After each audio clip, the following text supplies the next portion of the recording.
நம் தேவனாகிய இயேசு கிறிஸ்துவினால் உங்களுக்கு கிருபையும் சமாதானமும் சந்தோஷமும் உண்டாவதாக. இன்றைக்கு நாம ஒரு தலைப்பின் கீழாகவே வேத பகுதிகளை பார்க்க போறோம். அந்த தலைப்பானது சீஷர்களின் பரிணாமம். பொதுவா இந்த பரிணாமம்ங்கிற வார்த்தைய உயிரினங்களுடைய உடல் சார்ந்த வளர்ச்சிக்காக உபயோகப்படுத்துவாங்க. இது இந்த பயன்பாட்டிற்கு மாத்திரம் இல்ல, மனநிலைமை சார்ந்த மாற்றத்திற்கும் பயன்படுத்தலாம். அந்தபடியாக மனநிலைமையில தேர்ச்சி அடைகிறதையும் இந்த பரிணாமம் குறிக்குது. அந்தபடியாக சீஷர்களின் பரிணாமம்னு சொல்லப்படும் போது சீஷர்கள் மனநிலைமையில ஏற்படுற மாற்றம் இல்ல வளர்ச்சியை குறிக்கிறதாக இருக்கு. ஆண்டவராகிய இயேசு கிறிஸ்துவ சொந்த இரட்சகராக ஏற்றுக்கொண்டு அவரை பின்பற்றி வருகிற சீஷர்களிடத்துல ஒரு மனம் மாற்றமானது நாளடைவில் காணப்படுகிறதாக இருக்கு. அந்தபடியான மாற்றமானது ஆவிக்குரிய நிலையில இருக்கிற வளர்ச்சியையோ அல்லது ஒரு தேர்ச்சி அடைந்த நிலையையோ காண்பிக்கிறதாக இருக்கு. இத ஒரு உதாரணத்தோடு பார்க்கணும்னா, ஆண்டவராகிய இயேசு கிறிஸ்துவனுடைய சீஷர்கள ஒருத்தரான பேதுரு சாதாரண மனிதராக மீன் பிடித்து கொண்டிருந்தவராக இருந்தாரு. அப்படிப்பட்டவரை ஆண்டவராகிய இயேசு கிறிஸ்து தன்னை பின்பற்றி வருமாறு அழைத்து மனிதர்களை பிடிக்கிறவராக மாற்றுவேன்னு சொன்னாரு. அந்தபடி மீன் பிடிக்கிறவரா இருந்த ஒருத்தரை மனிதர்களை பிடிக்கிறவர்களாக மாற்றுவதே ஒரு பரிணாமத்தை காண்பிக்குது இல்லையா? அப்படியான வளர்ச்சியை அடைந்தவராகவே பேதுருவும் காணப்பட்டார். அவர் ஆண்டவராகிய இயேசு கிறிஸ்து காட்டி கொடுக்கப்பட்ட போது 3 தரம் அவரை மறுதளித்தவராக இருந்தாரு. அப்படி அவர் மறுதளிப்பார்னு கிறிஸ்து அவருக்கு முன்னமே சொல்லியிருந்தாரு. அதை உணர்ந்த மாத்திரத்துல அவர் மனம் கசந்து அழுது மனம் திரும்பினவரானாரு.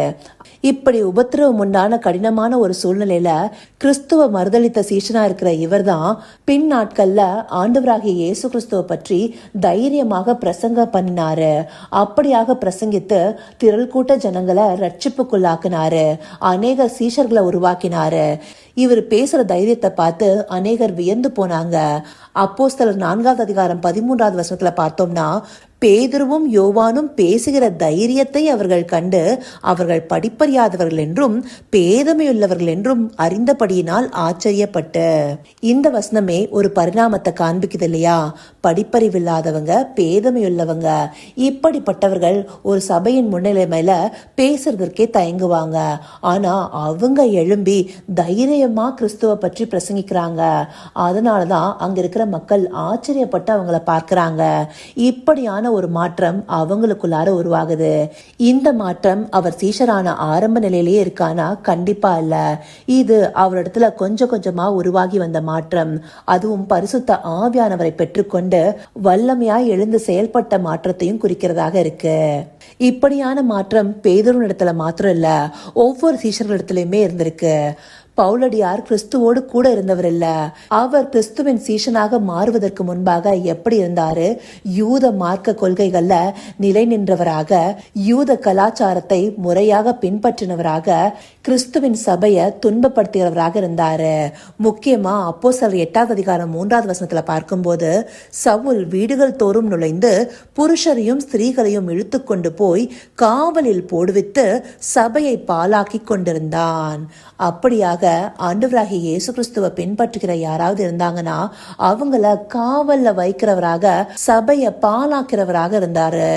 அப்படி கிறிஸ்துவை பற்றி கொண்டவர்களை காவல்ல வைக்கிறவரா இருந்த அவர்தாமே ஆண்டவராகிய இயேசு கிறிஸ்து அவருக்கு இடைப்பட்ட பிற்பாடு கிறிஸ்துவுக்கு தன்னை ஒப்பு கொடுத்து அவரை பின்பற்றும் நல்ல ஒரு சீஷனாகி அநேகருக்கு சுவிசேஷத்தை பிரசங்கித்தவராகவும் தைரியமாக காரியங்களை நடப்பித்தவராகவும் இருந்தாரு. அந்த நிலையில அவர்தாமே காவல்ல போடப்பட்டவராக இருந்தாரு. அவர் காவல்ல வைக்கப்பட்டத நிருபங்கள்ல அவர்தாமே சொல்லியிருக்காரு. கொலோசையர் 4ஆவது அதிகாரம் 10ஆவது வசனத்துல பார்த்தோம்னா, என்னோடே கூட காவலில் இருக்கிற அரிஸ்தர்க்கு உங்களுக்கு வாழ்த்துதல் சொல்கிறான்னு சொல்லியிருக்காரு. அது மாத்திரம் இல்லாம பிலமோன் 1 அதிகாரம் 23ஆவது வசனத்துல, கிறிஸ்து இயேசுவின் நிமித்தம் என்னோடே கூட காவலில் வைக்கப்பட்டிருக்கிற எப்பாப்பிராவும். அப்படியாக இவர்தாமே கிறிஸ்து இயேசுவின் நிமித்தம் காவல்ல வைக்கப்பட்டவராக இருக்கிறாரு. கிறிஸ்துவை பின்பற்றுகிறவர்களை காவல்ல வைக்கிறவராக இருந்தவர் கிறிஸ்துவின் நிமித்தம் காவல் வைக்கப்பட்டவராக மாறியிருக்கிறாரு. இப்படியான மாற்றமானது ஒரே நாள்ல நடந்துராது. இது கொஞ்சம் கொஞ்சமா ஒருத்தர் வளர்ச்சி அடைகிற நிலையை காண்பிக்குது. இதுவே பரிணாமம் என்று சொல்லப்படுவது. இப்படியாக மனநிலைமையில காணப்படுகிற அந்த பரிணாம வளர்ச்சி சீஷர்களாக இருக்கிற நம்ம ஒவ்வொருவரிடத்திலையும் காணப்படுதா? நாம ஆண்டவராகிய இயேசு கிறிஸ்துவ பின்பற்ற நாள்ல இருந்து இப்போ எந்தபடியான ஒரு மனமாற்றம் அடைந்திருக்கிறோம், எப்படியாக தேர்ச்சி பெற்றிருக்கிறோம், இதை நாம நிதானித்து பார்க்கிறவர்களாக இருக்கணும். இன்னும் அநேகர் கிறிஸ்துவை பின்பற்ற நாள்ல இருந்து எந்த ஒரு வளர்ச்சியும் அடையாம அப்படியே காணப்படுகிறவர்களாக இருக்கிறாங்க. அந்தபடியா இருக்கும்போது அவங்களால எப்படி ரட்சிப்படைய முடியும், மற்றவர்களை சீஷர்களாக உருவாக்க முடியும்? இப்படி பின்தங்கின நிலைமையில யாருமே காணப்படக்கூடாதுங்கிறதுக்காகவே இந்த வார்த்தைகள் நமக்கு காண்பிக்கப்பட்டிருக்கு. நாமும் ஆரம்ப கட்ட நிலையில அவரை விசுவாசிச்சு சீஷனாக எப்படி இருந்தோமோ அந்தபடியாக காணப்படாம அடுத்தடுத்தபடியா ஆவிக்குரிய நிலையில வளர்ச்சி அடைந்தவர்களாக இருக்கணும். இந்தபடியாக இருக்கும்போதே சரியான ஒரு பரிணாமத்தை நாம் அடைகிறவர்களாக காணப்படுகிறோம். இப்படிப்பட்ட பரிணாம வளர்ச்சிக்கு உட்பட்ட நல்ல சீஷர்களாக மாறுவதற்கு அவரை நோக்கி பார்ப்போமா? கர்த்தாவே, தேவாதி தேவனே, உமக்கே இந்த வேலை நன்றி செலுத்துகிறோம் ராஜா. அப்பா, உம்மை பின்பற்றி வந்த சீஷர்களாக ஆரம்ப நிலையில நாங்க எப்படி காணப்பட்டோமோ அந்தபடியே நாங்க பின்தங்கி விடாம ஒவ்வொரு நாளும் ஆவிக்குரிய நிலையில வளர்ச்சி அடைவதற்கு தேவரீர் எங்களுக்கு உதவி செய்யுங்க தகப்பனே. ஆம் ராஜா, நல்ல ஒரு பரிணாம வளர்ச்சியான மனமாற்றங்கள் எங்களுக்குள்ளார காணப்பட தேவரீர் எங்களுக்கு உதவி செய்யுங்க தகப்பனே. உம்முடைய சீஷர்களான பேதுரு, பவுல் போன்றவர்கள் ஆரம்ப நிலையில உம்மை பின்பற்றினதை காட்டிலும் பின் நாட்கள்ல உமக்காக தைரியமாக எழுந்து காரியங்களை நடப்பித்தது போல எங்களையும் தேவரீர் எடுத்து பயன்படுத்துங்க தகப்பனே.